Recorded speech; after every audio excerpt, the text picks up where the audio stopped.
Hum. Olá, estamos ao vivo Fala galera, tudo beleza? para a nossa live de perguntas e respostas. Eu sou Priscila, da USAP. Eu sou o Ricardo, essa aí Ken. Nessa live a gente vai responder as perguntas que a gente recebeu pela pesquisa dos inscritos no webinário GPS Estados Unidos. O webinário vai acontecer amanhã, às 20 horas, e lá a gente vai mostrar para vocês o passo a passo, o GPS que vocês precisam para mudar para os Estados Unidos, sem perder tempo e dinheiro com informações erradas. Então a gente vai responder as perguntas daqueles que se inscreveram no evento e mandaram as perguntas através da pesquisa, e também as perguntas da caixinha que a gente abriu nos stories ontem, e as pessoas enviaram as perguntas pela caixinha. Se você ainda não se inscreveu no webinário, que acontece amanhã, as inscrições continuam abertas, o link está na bio. Se vocês tiverem outras dúvidas também, coloquem aí no chat e nós vamos respondendo ao longo dessa live. Então, a gente recebeu uma pergunta pela pesquisa, perguntando como sobreviver aposentada nos Estados Unidos. É possível, claro, você precisa ter uma previsão de renda, né? Já que não vai ter renda de trabalho. Então, se você tiver uma reserva de dinheiro no Brasil, ou se você tiver uma fonte de renda no Brasil, é possível. E uma coisa que pouca gente sabe também é que é possível usar, existe um convênio entre o Brasil e os Estados Unidos, então é possível usar o tempo de serviço e o tempo de contribuição no Brasil para se aposentar aqui nos Estados Unidos.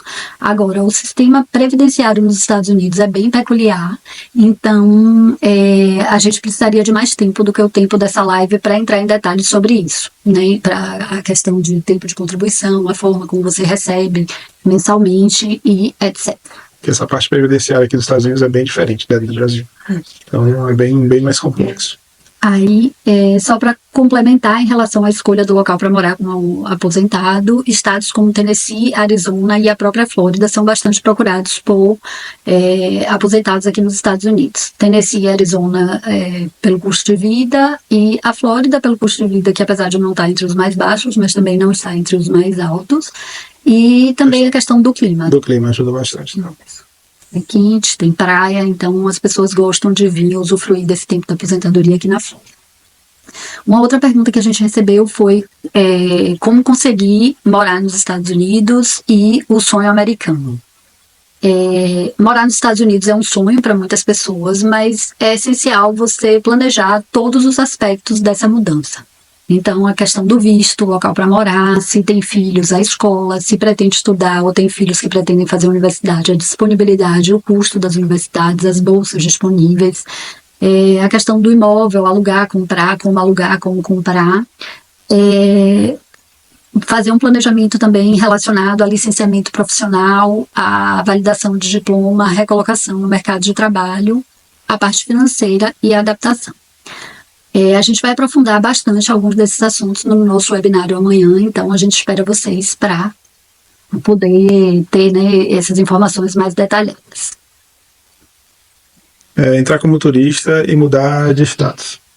A gente recebeu várias perguntas como essa e é possível, mas a gente não aconselha, porque quando você vem como turista e muda o seu status aqui, você pode ter várias implicações, né? Você pode, como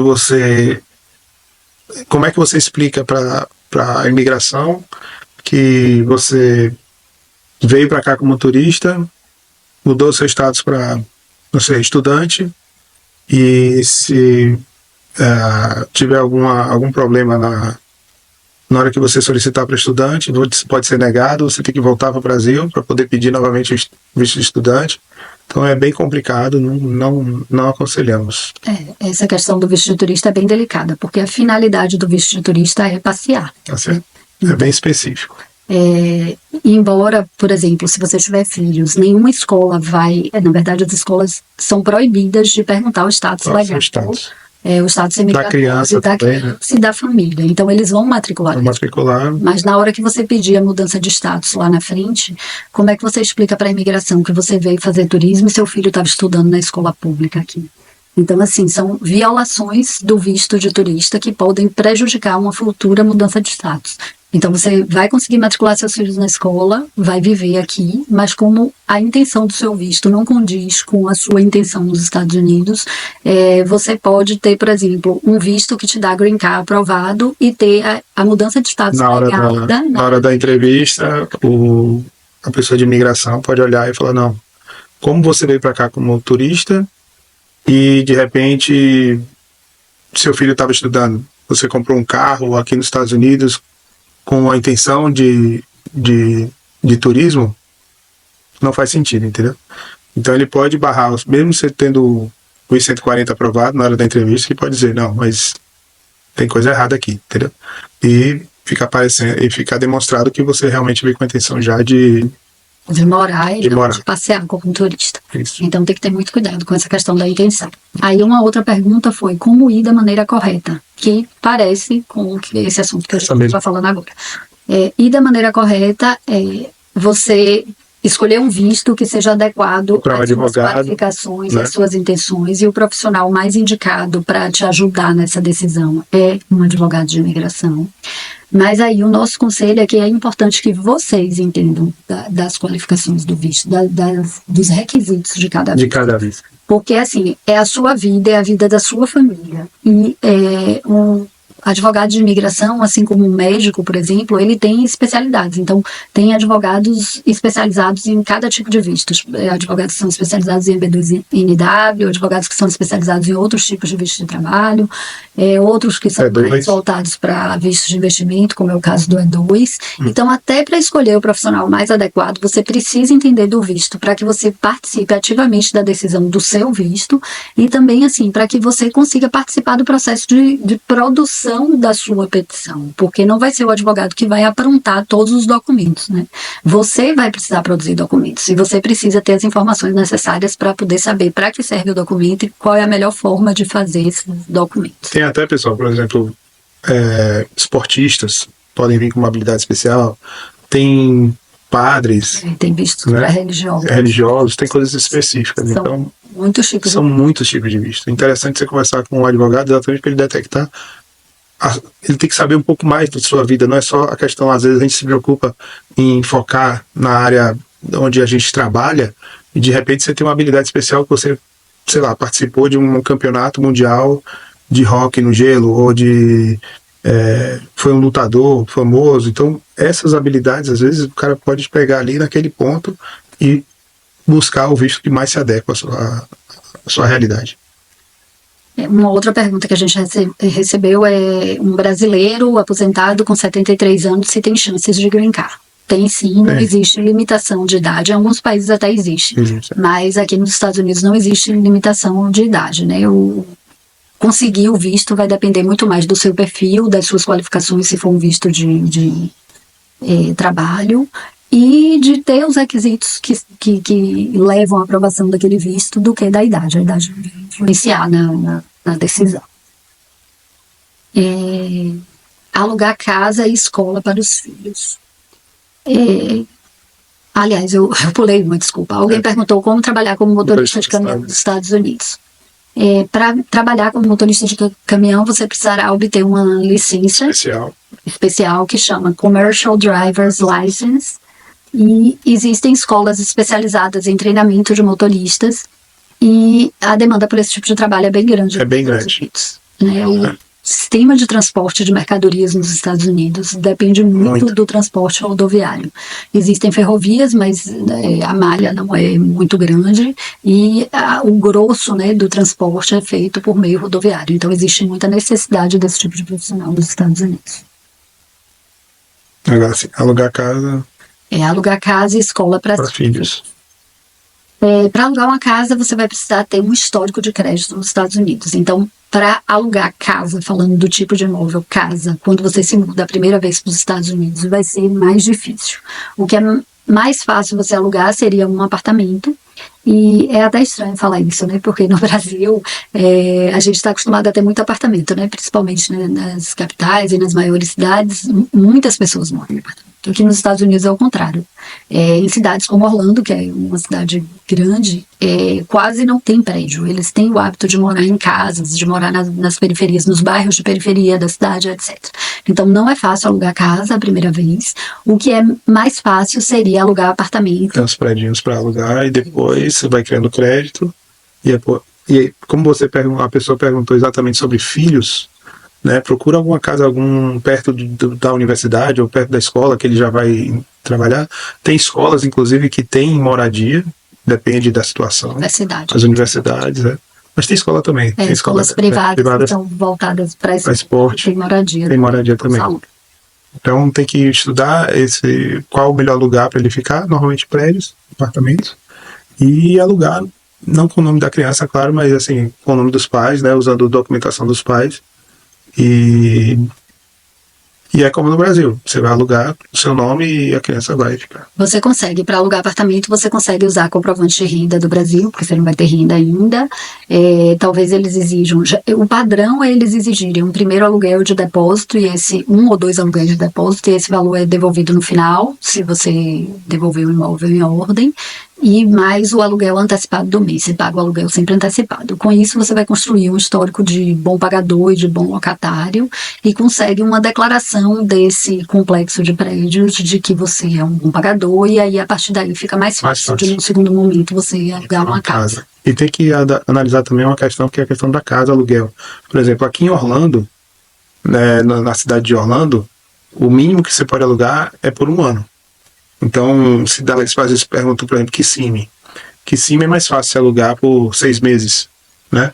Agora, Orlando, alugar por 6 meses, alguns predinhos, né? Alguns predinhos. Não por 6, mas por 7 meses. Por 7 meses. Os contratos de curta duração não, né? Que aluguel de curta duração é para turismo, mas de duração menor de 7 meses. Então tem que olhar cada bairro, cada situação para poder você, na cidade que você escolher, como você vai conseguir escolher a casa melhor para alugar. A gente recebeu bastante perguntas sobre como escolher o lugar para morar. A gente fez a live da última segunda-feira, foi sobre isso. Então, se vocês não assistiram, assistam a live, que tem bastante informação lá. É uma das decisões, de fato, mais difíceis do planejamento imigratório.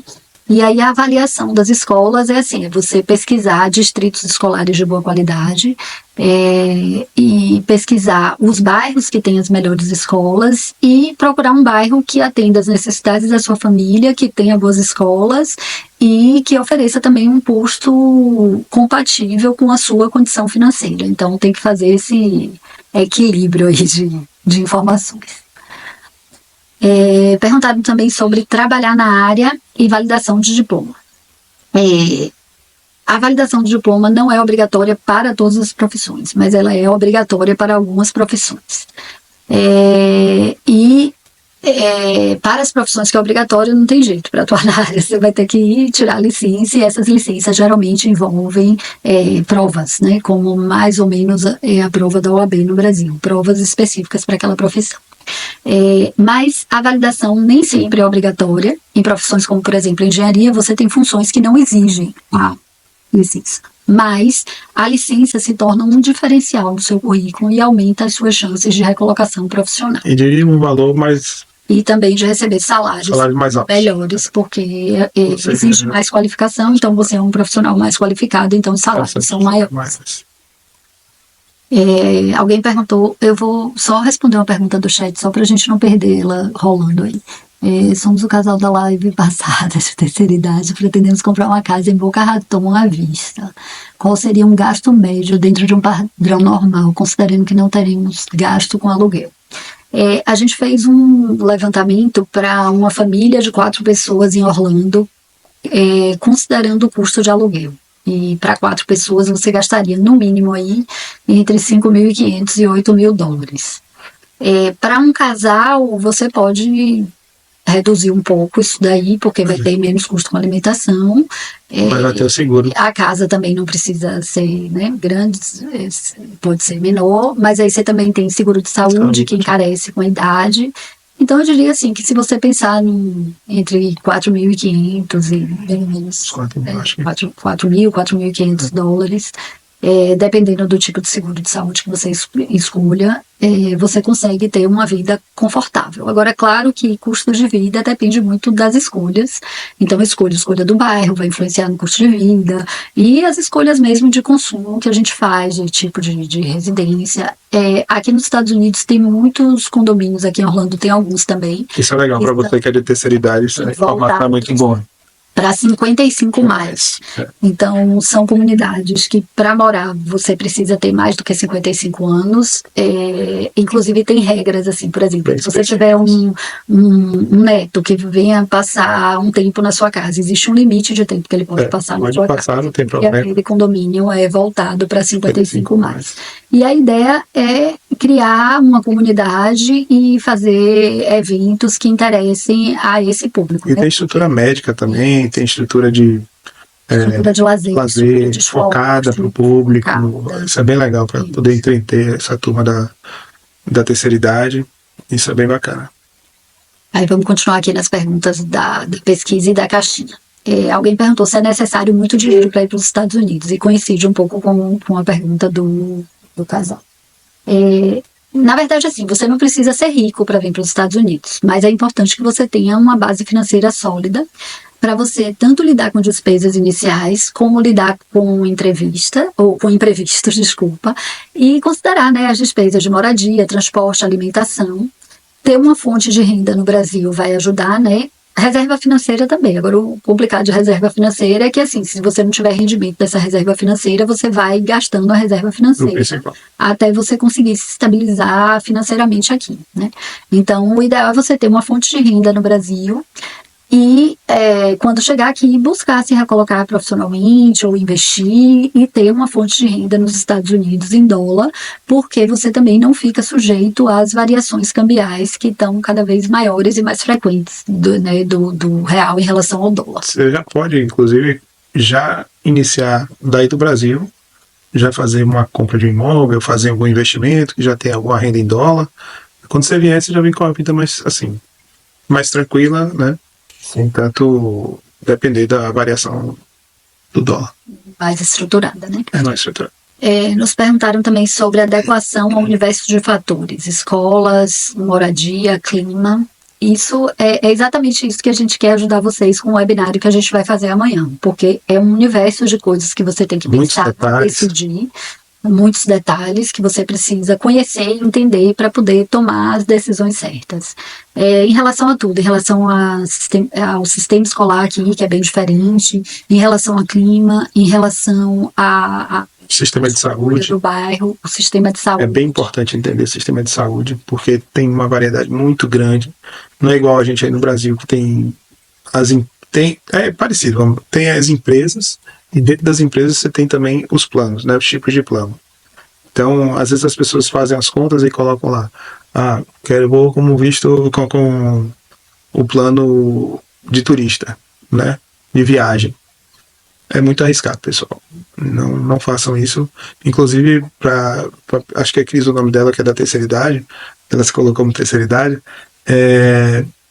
Os planos, quando você vem como tipo uma Obamacare, você consegue uma cobertura, né, maior, e você não tem a preocupação das doenças pré-existentes. Seus planos, né, do Obamacare são obrigados a cobrir pessoas com doenças pré-existentes. Mesmo doenças que você nem sabe, né, que você vem descobrir. É Sônia o nome dela. É Sônia. e os remédios também. Você tem um desconto bem interessante, tem remédio até que você nem paga. Paga pelo plano de saúde. Pelo plano de saúde. A mensalidade do plano de saúde é alta, mas a cobertura é bem completa. Então, assim, é importante para se adequar a esse universo de fatores, é importante ter as informações certas e se planejar com antecedência com base nas informações certas, né, para não cair em nenhuma cilada, nenhuma armadilha. Outro dia mesmo, entraram em contato com a gente querendo sugerir que a gente trocasse o plano de saúde por um plano internacional que cobria até atendimento no Einstein, em São Paulo e tal. E aí, quando você vai ver a questão das doenças pré-existentes, aí a pessoa que está vendendo vira e fala assim, não, mas você não tem nada, e aí você começa a ver que aquilo é oscilada. Então, é importante você saber, ter as informações para você poder tomar as decisões corretas, discutir, etc. Ter uma forma de argumentar e ver o que exatamente a pessoa está oferecendo. Até plano de carro, por exemplo. Às vezes eles oferecem, né? Ligam, oferecem tal, diferentes tipos de plano. Então, de repente, você fala, não, mas e aquele detalhezinho ali? Aí o cara, não tem, mas isso aí é um detalhe. Aí você vê que já não te atende, né? Depende da circunstância de cada pessoa. Nos perguntaram também sobre validação de farmacêuticos. A validação para farmacêuticos envolve exames, entre eles o NAPLEX, que é o North American Pharmacist Licensure Examination, e o MPJE, que é o Multi-State Pharmacy Jurisprudence Examination. Então você tem que passar nesses 2 testes, você precisa fazer a validação dos seus créditos que você cursou na universidade no Brasil, você também vai precisar fazer um teste de inglês e comprovar o nível de inglês exigido para obter a licença. O nível, por exemplo, o teste de inglês você pode fazer no Brasil, você pode fazer um TOEFL, você pode fazer o IELTS no Brasil, já vim com isso já aprovado, sabe? Então é muito importante essa questão do inglês. Você já vim com o inglês já, assim, mais preparado, sabe, pessoal? Agora, o certificado do inglês, também cuidado só com a questão da validade, porque tem que ver se o board, né, que é o conselho da sua profissão no estado que você pretende morar, se ele limita, se ele coloca uma validade para esse teste, porque se colocar também não adianta fazer com muita antecedência, você vai precisar fazer de novo. A questão de faculdade para os filhos. Os filhos, né, de estrangeiros podem frequentar a faculdade nos Estados Unidos, desde que eles estejam com status, né? Nem desde que, né? Não vão nem exigir status, mas é importante que esteja. Né, eles podem frequentar as faculdades e existem muitas opções de financiamento estudantil, existem muitas opções de bolsa.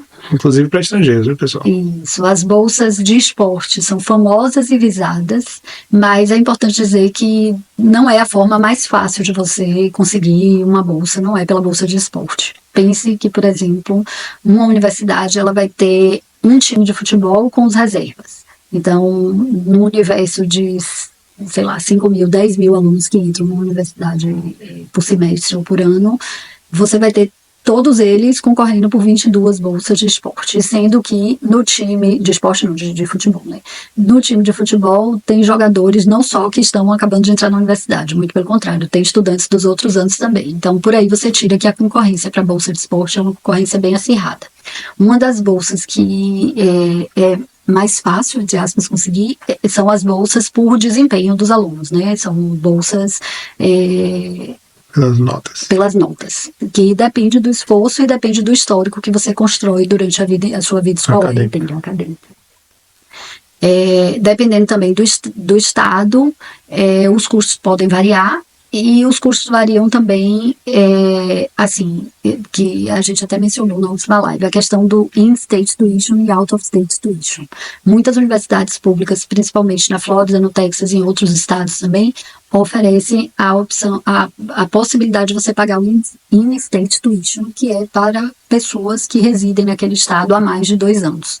Então, essa mensalidade do in-state tuition, ela é muitas vezes 75% menor do que a mensalidade do out-state tuition. Então, isso aí já reduz bastante o custo com a universidade. Fora que, mesmo pagando o in-state tuition, você pode aplicar para a bolsa e ter o desconto que a bolsa lhe dá, e às vezes conseguir bolsa até de 100% sem precisar do in-state tuition. Perguntaram para a gente também sobre inglês e adaptação. A gente recebeu algumas vezes essa pergunta também, como é que os brasileiros se viram e como que é a adaptação por causa da linguagem. Muitas pessoas vêm e deixam para aprender inglês ao longo do tempo, acham que aqui vai ser mais fácil, porque você vai estar falando mais inglês, etc. Mas assim, se vocês puderem começar a vencer essa etapa ainda do Brasil, isso é muito importante, porque vai ajudar muito na adaptação. A gente, o ser humano, né, quer se comunicar. E se a gente não entende o que as pessoas estão falando com a gente, não consegue expressar nossas ideias, isso é um processo muito difícil que vai desgastando ao longo do tempo. Mas, além da opção de você fazer o curso no Brasil, tem muitas escolas de inglês aqui, os colleges têm excelentes cursos de inglês. A comunidade brasileira também dá suporte. Existem algumas facilidades, principalmente em estados que tem muitos brasileiros, como é o caso da Flórida, Massachusetts. O governo facilita várias situações. Então, por exemplo, na Flórida já é possível fazer prova para carteira de motorista em português. Na época que a gente veio não era inglês e espanhol, mas agora já é possível fazer em português. Para fazer matrícula na escola, eles oferecem os formulários em português, inclusive eles oferecem tradução para português, eles lhe perguntam no formulário se você quer que os comunicados sejam feitos em português. Hoje a gente recebe mensagem da UCPS em português, porque eles sabem que nós somos brasileiros. Então, assim, tem uma série de facilidades, mas vai ter muitos momentos que você vai precisar de fato do inglês. E o fato de não ter o inglês vai atrapalhar a sua adaptação e o seu dia a dia aqui, né? A resolução de problemas, até o fato, assim, de você poder participar, por exemplo, da educação. Ativamente da educação do seu filho na escola. Na escola, no esporte, onde você estiver, você vai ter os pais, os amigos dos seus filhos, então os amigos dos seus filhos você vai ter que falar inglês também, ou espanhol, dependendo. Aí perguntaram como ir com um emprego garantido, né? Esse é o sonho, eu acho, de todo brasileiro que vem para cá, ter um emprego garantido, vai permitir que você se mude com uma situação financeira mais estável e uma situação profissional mais estável também. Aí é legal você fazer o quê? Fazer a validação, né? Já vir com aprovado a sua licença e o seu visto. Com a sua licença você já consegue aplicar para um monte de trabalho que pode ser seu sponsor, né? Então você aí garante, facilita bastante a sua vinda para cá. Então essa talvez seja a maneira mais fácil de você mudar para cá com um emprego garantido. Mas também não quer dizer que é a única forma possível, né? Não, você consegue o ideal. conseguir um emprego aqui. Qual a melhor maneira de vir e de se adaptar? A melhor maneira de vir e de se adaptar é estando legalmente no país. A situação de estar ilegal complica muito a vida, cada vez complica mais. Aqui na Flórida, por exemplo, acabou de mudar semana passada a lei. Você não consegue mais nem comprar o primeiro carro e tirar o primeiro licenciamento se você não tiver um status migratório legal. Você não consegue renovar a carteira de motorista na Flórida. Alguns estados são mais liberais em relação à questão de estar ilegal, mas assim, ninguém quer viver a situação de uma deportação. A polícia parar e você tá... Então, assim, a melhor forma é vir com o visto adequado para a sua intenção aqui também, porque às vezes você vai ficar aqui um tempão e como a gente falou com a questão do visto de turista, chegar lá na frente, na mudança de status, você pode ter um problema, porque o visto que você veio não era adequado à sua intenção. E planejamento é fundamental, porque você precisa entender, né, é um outro país, é uma outra cultura, são outras leis, são outros sistemas, um outro sistema educacional, então você precisa ter muita informação e ter as informações certas. Uma coisa bem legal que eu me lembrei aqui agora falando sobre o inglês, né? Existe um aplicativo atual que é bem legal, que você consegue praticar o seu inglês e melhorar o seu inglês pelo aplicativo, que é o Duolingo, né? E ele serve para o inglês, serve para todas as outras línguas, mas é uma forma bem legal de você praticar. E tem um amigo que é da área de TI também, que ele estava assim mostrando pra gente o chat GPT, que você pode agora conversar com ele, então ele pode corrigir o seu inglês, você pode conversar com ele, então ele pode ir dando esse feedback imediato. É bem legal a ideia. Aí perguntaram também se contratam sem saber inglês. É possível, mas é mais difícil. Trabalhos talvez como trabalhos na área de construção civil, trabalho de limpeza, camareira em hotel, não necessariamente você vai precisar falar inglês, mas é mais difícil de ser contratada, é mais difícil de tudo, é mais difícil de ser entrevistada, é mais difícil de negociar a vaga. Então, assim, invista um tempo que vocês estão no Brasil. Bota o celular, bota o celular em inglês, bota televisão, filme, série. Até que você já assistiu, isso facilita bastante, porque você já sabe o enredo, então você vai aprendendo e aprimorando o inglês. Aí perguntaram como ir legalmente. Para vir legalmente é isso, é ter o visto, o status adequado e manter isso, né? Manter os requisitos do seu visto enquanto você estiver aqui. E evitar mudar o status de turista, que, como a gente explicou, pode evitar complicações legais. Lembrando também que quando você chega aqui, você alugando uma casa, a casa, pessoal, vem com geladeira, fogão, micro-ondas máquina de lavar louça e secar e tal. E você tem que comprar tudo isso de novo, né? Você tem que comprar cama, você tem que comprar os eletrodomésticos, você tem que comprar. Então você tem que ter um dinheiro reservado para você chegar aqui e comprar alguns utensílios, né? Que a gente precisa ter normalmente, né? Então é bom você ter isso em mente também. Não só o custo, mas também o custo do start, né? Do começar. Comprar o carro, por exemplo, ou dar uma entrada no carro. Então isso aí tem que botar na sua conta também, na parte financeira. Perguntaram também qual o tempo para ter rendimento nos Estados Unidos. Isso vai depender muito, né? Depender da sua profissão, depender do tempo que você vai levar para conseguir um trabalho. E essa questão também de conseguir o trabalho envolve a validação e envolve características específicas do mercado de trabalho americano também. Assim, o currículo, não basta você pegar o seu currículo em português e traduzir para o inglês. Existe uma série de requisitos que são olhados e buscados nos currículos e você precisa entender sobre isso, entender quais os documentos que são necessários para uma contratação e coisas específicas do... Organizar o seu currículo, aonde você vai expor. Né?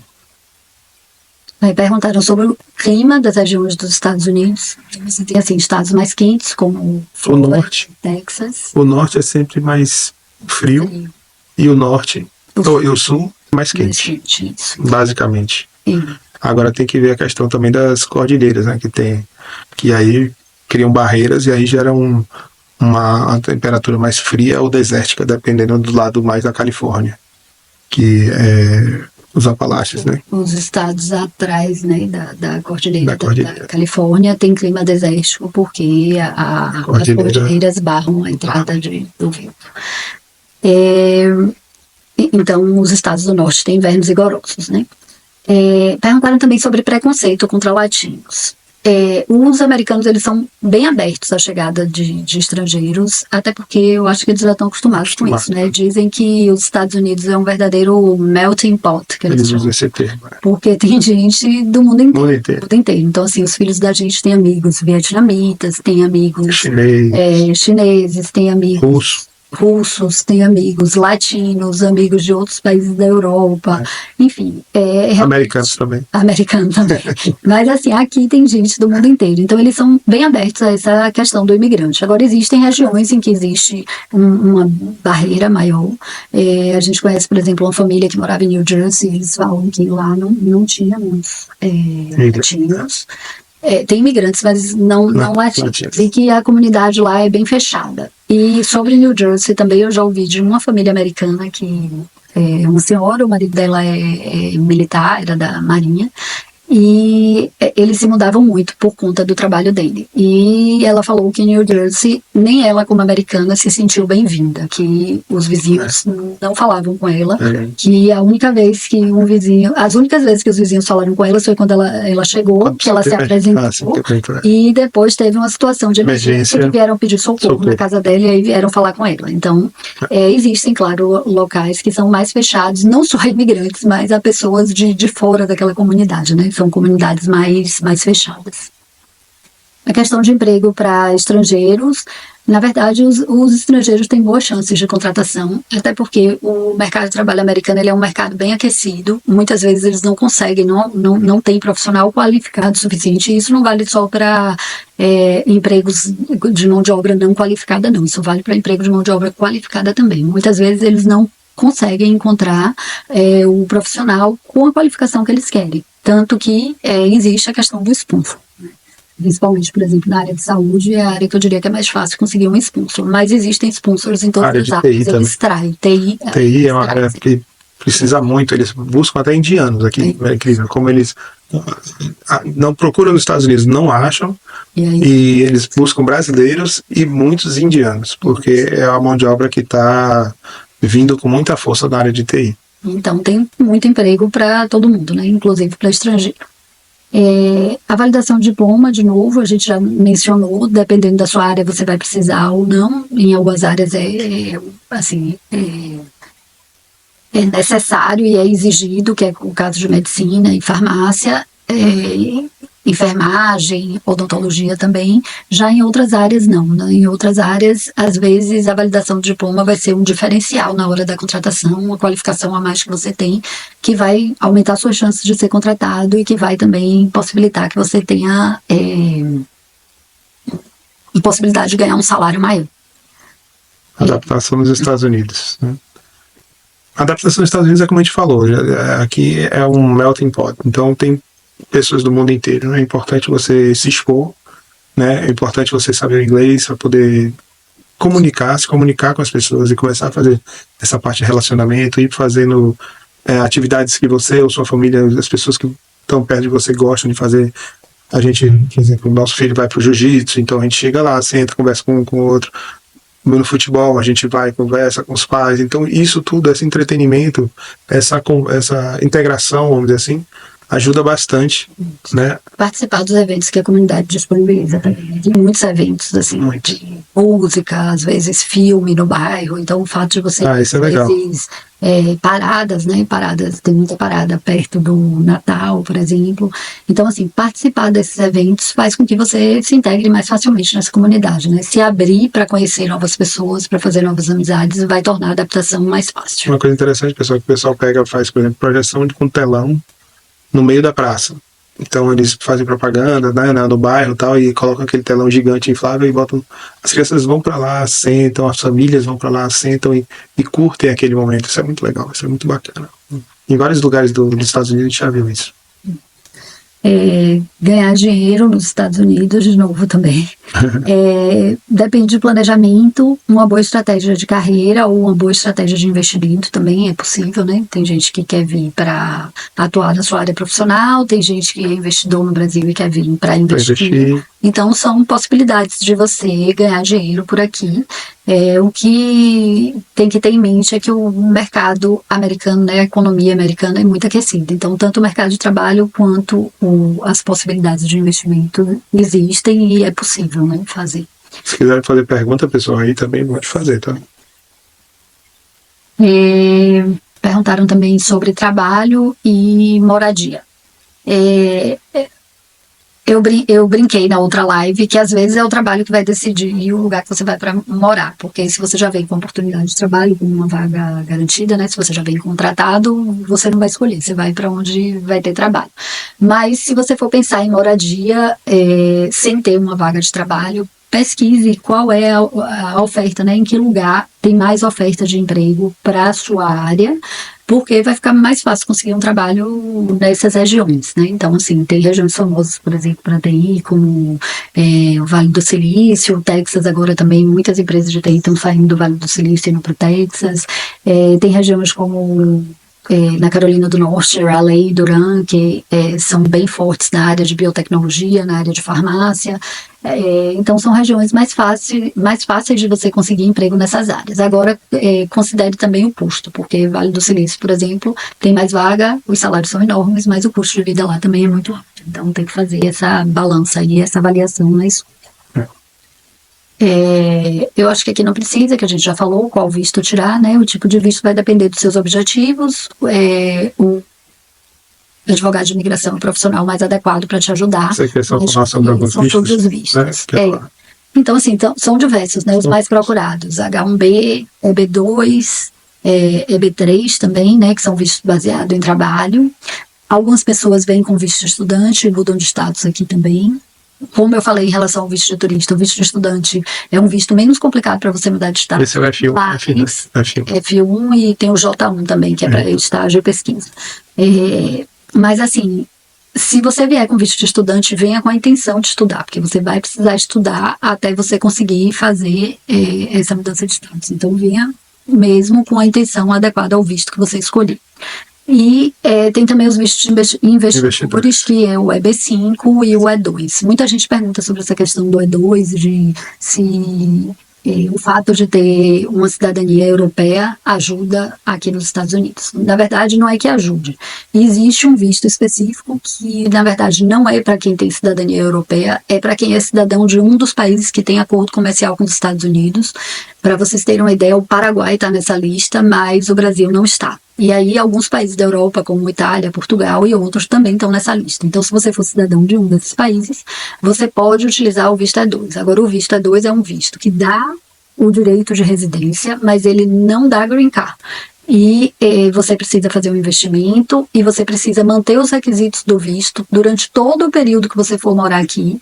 E esses requisitos são relacionados à empresa. Então, o investimento que você tiver, que você fizer, você tem que manter a empresa aberta, tem que manter o número de funcionários por todo o período que você passar aqui. E uma coisa que pouca gente sabe sobre o E2 é que quando os filhos completam 21 anos, eles perdem o direito a residir com os pais nos Estados Unidos. E aí, quando eles fizerem 21 anos, ou seja, quando estiver próximo disso acontecer, você vai ter que procurar uma outra opção de visto para eles. Pode ser um outro E2, porque se você é cidadão do país, provavelmente seus filhos serão também, mas aí para fazer outra E2 é outro negócio, outro investimento. Ou aí você vai ter que procurar na época uma outra alternativa para o seu filho. Alguém fez uma pergunta aqui, fala um pouquinho das crianças, adaptação e escolha da escola.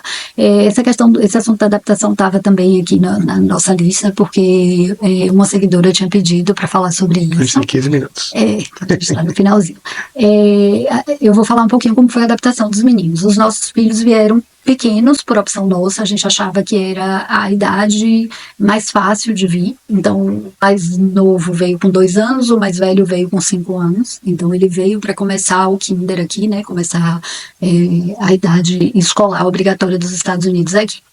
Então a gente começou a trabalhar essa questão da imigração para cá antes de vir. Então, a gente pegou os nossos filhos, colocou eles numa escola bilíngue para poder eles já se familiarizarem com a língua, com a escola, com o formato da escola. E quando a gente veio para cá, eles já estavam mais familiarizados. Isso ajudou bastante. Isso, então eles já estavam acostumados, por exemplo, com o fato de passar mais tempo na escola, que no Brasil a escola geralmente é um turno só, então eles já ficavam na escola até 3 horas, todos dois. Embora inglês não fosse a língua mãe deles, mas eles já estavam acostumados a ouvir inglês o dia inteiro, embora as crianças, eu digo que a experiência de uma escola bilíngue no Brasil é diferente de vir para cá e estar aqui, porque aqui todas as crianças falam inglês entre eles, inclusive já teve situação de meu filho descobrir que uma colega era brasileira, depois de uns 6 meses, 8 meses que ele já estava estudando com ela, porque a gente foi para o aniversário e aí a gente descobriu que a família era brasileira, mas ele falava inglês o tempo inteiro e não sabia que ela falava português. Um não sabia que o outro falava em português. Então, é totalmente diferente, porque no Brasil, mesmo na escola bilíngue, as crianças falam português entre elas, porque elas são muito pequenas, você não vai obrigar uma criança da cidade brasileira a falar inglês. Mas os professores falam inglês com eles, e isso ajudou porque eles vieram para cá e já estavam acostumados a ouvir, né, os comandos em inglês, as explicações, tudo em inglês. Então, isso ajudou bastante. Mas a adaptação deles, graças a Deus, na escola foi bem tranquila. Procure um bairro que tenha parquinhos. Por vários motivos. Mas, assim, uma coisa que ajuda as crianças são os parquinhos, levar no final da tarde, tá sempre cheio, fazer amigos ali, porque aqueles amiguinhos ali do parquinho também vão ser amiguinhos dele na escola, na escola. Então, serão colegas, provavelmente. Ou, pelo menos, já se viram, então isso é muito importante. Então, e tem também a questão da proteção. Então, se você tem muitos parquinhos no bairro, também serve de proteção para as crianças, porque naquela região não pode ter pessoas com... Não podem morar pessoas que têm histórico de crimes sexuais, né? Então essa é uma forma de você se proteger, você e os seus filhos. O parquinho é uma proteção. Se tem na Flórida tem uma lei, em outros estados tem leis similares também, que se tem um parquinho de um raio mínimo, e esse parquinho, por exemplo, aqui perto de casa a gente vê muito, assim, num lugar que só tem um balanço. Aquilo é considerado um parquinho. E a gente não se expande essa área, aumenta essa área de proteção. Se dentro daquele raio tem um parquinho, aumenta a área de proteção. E aí eles não permitem as HOAs, não aprovam o aluguel de pessoas que têm... Mas eles se adaptam rápido. Uma forma de proteção. A adaptação das crianças é rápida. Uma coisa assim, que é importante os pais... Mesmo os adolescentes, né? Mesmo os adolescentes, eles se adaptam rápido. a adaptação nunca vai ser igual à adaptação do Brasil. Não existe essa questão dos pais passarem uma semana dentro da sala das crianças para se adaptarem. Não existe isso, tá? No primeiro dia, você vai levar o seu filho até a sala de aula. Para conhecer o professor. Para conhecer o professor. Aliás, para conhecer o professor não, porque tem um meet the teacher, né? Uns 3, 4 dias antes da escola começar, você vai na escola, ele conhece a sala, conhece o professor. No primeiro dia de aula, é permitido que as famílias levem as crianças até a sala. E isso não importa a idade, isso vale também para quem vem antes do Kinder ou a partir do Kinder na escola pública. Mas você vai levar eles na sala, vai dar tchau. E é isso, eles vão ficar lá. Mas eles têm várias coisas para ajudar as crianças que vêm de outro país, inclusive que têm dificuldade com o idioma, né? Então tem o programa ESOL e programas que ajudam, e também uma coisa que eles fazem que é legal, o nosso mais velho já fez isso, foi assim, eles pegam crianças mais velhas que falam português e num determinado momento do dia eles levam, por exemplo, para uma sala de kindergarten para ajudar a ler, ajudar com dificuldade na leitura, dificuldade na escrita e na comunicação também. Então eles fazem esses projetos que é bem legal. Eu vou responder uma pergunta aqui também que qual é o valor do investimento para o visto E2? Sou brasileira com cidadania portuguesa. Então, é a Sônia, né, do casal que está querendo vir para Boca Raton e tudo. Então, o valor do investimento para o E2, ele fica em torno dos $150 mil. E no caso, você falou que tem cidadania portuguesa, e no caso, como é só um casal e não tem, eu acho, né, filhos menores de 21 anos, é um visto que vai lhe dar direito à residência permanente, e não vai enquanto é residência permanente, mas é importante frisar que é enquanto você mantiver o negócio dos requisitos do visto. Esse é um visto que ele tem que ser renovado periodicamente, e você tem que demonstrar que você está cumprindo esses requisitos. Mas você não vai enfrentar o problema de quando por exemplo, uma família como a nossa que tem filhos pequenos, que quando completar 21 anos vão perder o direito a esse visto. Então esse problema você não teria. E não dá também direito à cidadania, né? Também não dá direito à cidadania, porque para aplicar para a cidadania você precisa ter pelo menos 5 anos com o Green Card, né? A gente está chegando no finalzinho, o Instagram vai cortar a live aí, que eles não permitem que a gente leve mais de um ano. Eu vou responder rapidinho 2 perguntas que chegaram pela caixinha. Uma é a questão do mercado para engenharia civil. O mercado para engenharia civil é um mercado bem aquecido, tem muitas obras de infraestrutura, muitas obras de construção de casa. Os bairros estão constantemente em expansão, então é bairro abrindo, rua abrindo, escola sendo construída, escola lotando, casa sendo construída. Para dar uma ideia do salário, a média de salário anual de um engenheiro civil é de 70 a 100 mil dólares por ano, que é um excelente salário para você ter uma boa condição aqui. E se tiver a prova também de FI e PI já feito também, aí o salário é outro também. Isso, e aumenta a possibilidade de contratação. Perguntaram também sites para verificar as notas e os rankings das escolas nos Estados Unidos. Então, vou deixar aqui algumas sugestões de site, que é o Great Schools, o Niche, o School Digger e o Public School Review. Dá uma entradinha e lá tem várias formas de pesquisa. E eu sempre aconselho também que vocês procurem o site do distrito escolar, da escola ou da cidade onde vocês pretendem morar, porque lá tem informações do desempenho nos testes estaduais e também um perfil sociocultural dos alunos. Então, pessoal, por hoje é isso. A gente adorou fazer essa live. A gente agradece pela companhia de vocês, e como a gente não conseguiu responder todas as perguntas e a gente tem certeza que daqui para lá outras perguntas vão surgir, a gente vai fazer mais uma live de perguntas e respostas na próxima segunda-feira, às 13 horas. A gente avisa pelo Instagram também. E não esqueçam que o webinário GPS Estados Unidos é amanhã, às 20 horas. A gente espera vocês. Para quem não se inscreveu ainda, o link está na nossa bio. Isso. Valeu, pessoal. E respondam também o webinário. E se inscrevam no webinário, respondam a pesquisa com as perguntas para a gente poder incluir na próxima live. Valeu, pessoal. Bom dia.